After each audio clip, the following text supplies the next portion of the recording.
একটি জিনিস আমাদেরকে অনুধাবন করতে হবে যে আমাদেরকে কি কোনোভাবে আমরা কোনো ষড়যন্ত্রের মুখে কি আমরা বৈশ্বিক ষড়যন্ত্রের মাঝে কি আমরা আন্তর্জাতিক ক্রিকেট থেকে দূরে সরে যাচ্ছি কিনা সেটাও কিন্তু আমাদেরকে ভাবতে হবে। আমি শুরুতেই বলেছি, মুস্তাফিজকে এভাবে আইপিএল থেকে বিরত রাখা বা বিচ্ছিন্ন করাটা আমার কাছে মনে হয় এটি অনেক গভীর একটি প্রক্রিয়া। কূটনীতির বেসিক জায়গায় হচ্ছে আপনাকে সব ধরনের উইন্ডো খোলা রাখতে হবে। মুস্তাফিজকে ফেরত পাঠানো এই যে একটি উগ্রপন্থী চিন্তা ভাবনা, সেই জায়গা থেকে কিন্তু ইন্ডিয়াকে বেরোয় আসতে হবে। আমি ব্যক্তিগতভাবে কখনোই মনে করি না যে আপনি ভেবে দেখবেন যে বিসিসিআই মুস্তাফিজকে যেভাবে আইপিএল খেলা থেকে বিরত রেখেছেন এবং নিরাপত্তা ইস্যুকে সামনে নিয়ে এসেছেন, এক একজন এক একভাবে জিনিসগুলো বিশ্লেষণ করছেন। আমার কাছে যেটা মনে হয় যে মুস্তাফিজকে যেভাবে সরানো হয়েছে সেই পদ্ধতি এবং প্রক্রিয়া তো একেবারেই সঠিক না, এবং তারা না বুঝে জিনিসটা করেছেন তাও আমার কাছে মনে হয় না।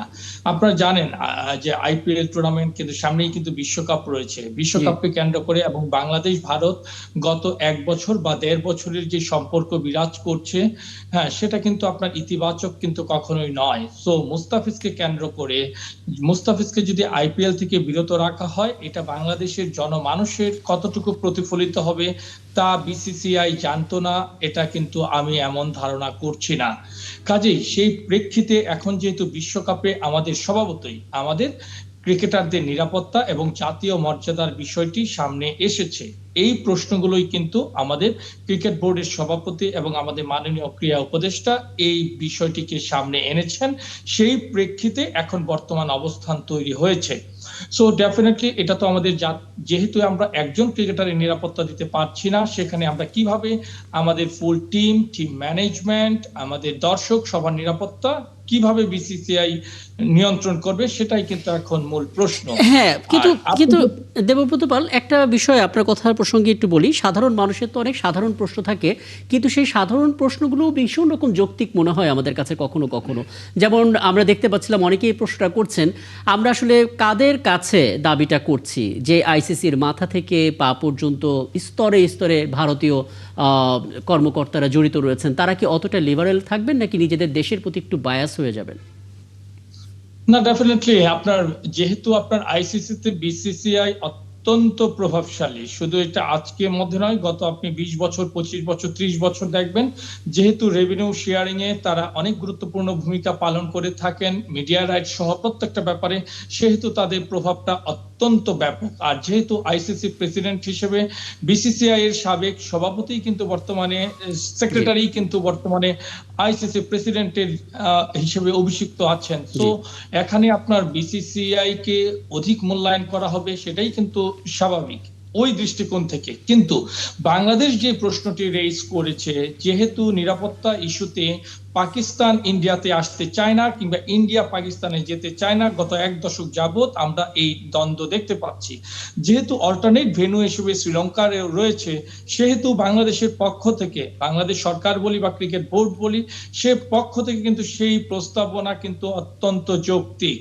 সেই যৌক্তিক জায়গা থেকেই বাংলাদেশ শ্রীলঙ্কায় ক্রিকেটটা খেলতে চায়।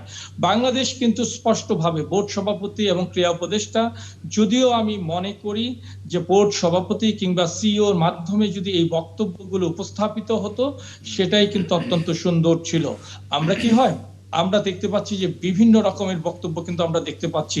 আজকে আমরা মাননীয় ক্রীড়া উপদেষ্টার একটি বক্তব্য দেখতে পাচ্ছি, এবং এটার বিরুদ্ধে আবার আইসিসির একটি আমরা মন্তব্য আমরা দেখতে পাচ্ছি। আবার আপনি বলছেন যে 7 ঘন্টা আগে এক ধরনের বিবৃতি আসছে, 3 ঘন্টা আগে একটা বিবৃতি আসছে। আসলে সত্যিকার অর্থে আইসিসি যেহেতু বিসিসিআই এর সঙ্গে মিটিং করেছেন, সেই মিটিং পূর্বক যেহেতু হোস্ট কান্ট্রি হিসেবে আপনার ইন্ডিয়া এবং শ্রীলঙ্কা রয়েছে, সকলের সঙ্গে সমন্বয় করেই কিন্তু আইসিসি ডেফিনেটলি বাংলাদেশকে বিষয়টি অবগত করবেন। তবে একটি জিনিস আমাদেরকে অনুধাবন করতে হবে যে আমাদেরকে কি কোনোভাবে আমরা কোনো ষড়যন্ত্রের মুখে কি আমরা বৈশ্বিক ষড়যন্ত্রের মাঝে কি আমরা আন্তর্জাতিক ক্রিকেট থেকে দূরে সরে যাচ্ছি কিনা সেটাও কিন্তু আমাদেরকে ভাবতে হবে। আমি শুরুতেই বলেছি, মুস্তাফিজকে এভাবে আইপিএল থেকে বিরত রাখা বা বিচ্ছিন্ন করাটা আমার কাছে মনে হয় এটি অনেক গভীর একটি প্রক্রিয়া। কাজে আমাদেরকে অনেক দূরের পথ কিন্তু ভাবতে হবে এবং সেই অনুযায়ী কিন্তু আমাদেরকে সিদ্ধান্ত গ্রহণ করতে হবে। তবে সেই সিদ্ধান্ত দেবব্রত পাল খুব দেবব্রত পাল আপনি খুব চমৎকার একটা পয়েন্ট বলেছেন, এবং আপনাকে বিশেষ ধন্যবাদ জানাচ্ছি, কারণ আমার হাতে এই অংশটাই ছিল যে এখানে আমি যেতাম, আপনি আমাকে সেখানে নিয়ে এলেন।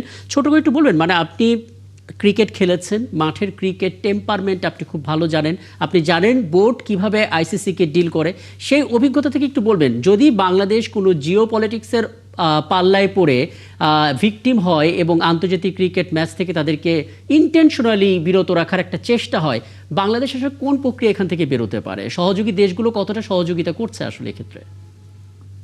আমরা দেখি যে আপনি যে প্রশ্নটা করেছেন এবং আমি যে পথে হাঁটছি সেটা কিন্তু অত্যন্ত কূটনীতিক একটি প্রশ্ন, কূটনীতিক দিক।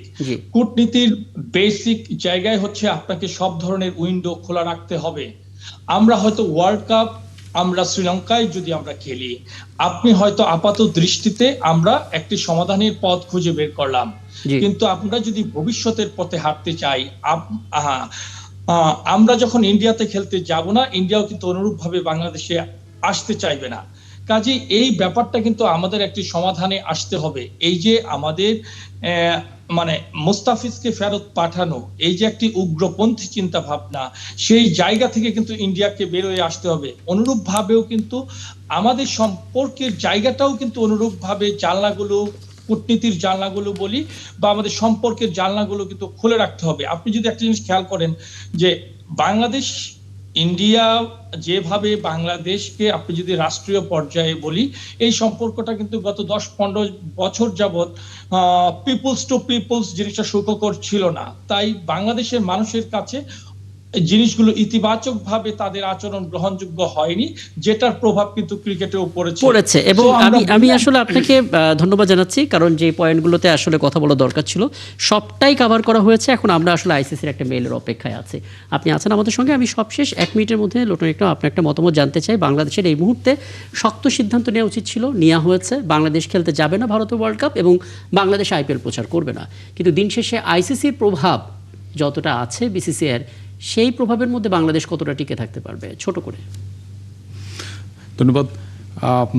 এখানে বাংলাদেশ এবং ভারতের যে সম্পর্ক, একটা প্রতিবেশী দেশ, মানে আমাদের অন্যতম একটা প্রতিবেশী, আমাদের দুই দেশের মধ্যে যে আপনার দ্বিপাক্ষিক সম্পর্ক, আপনার এটা মানে অন্যান্য দেশগুলোর তুলনায় খুবই মানে বেশি, আমরা পরস্পরের সাথে অনেক বেশি সম্পর্কিত।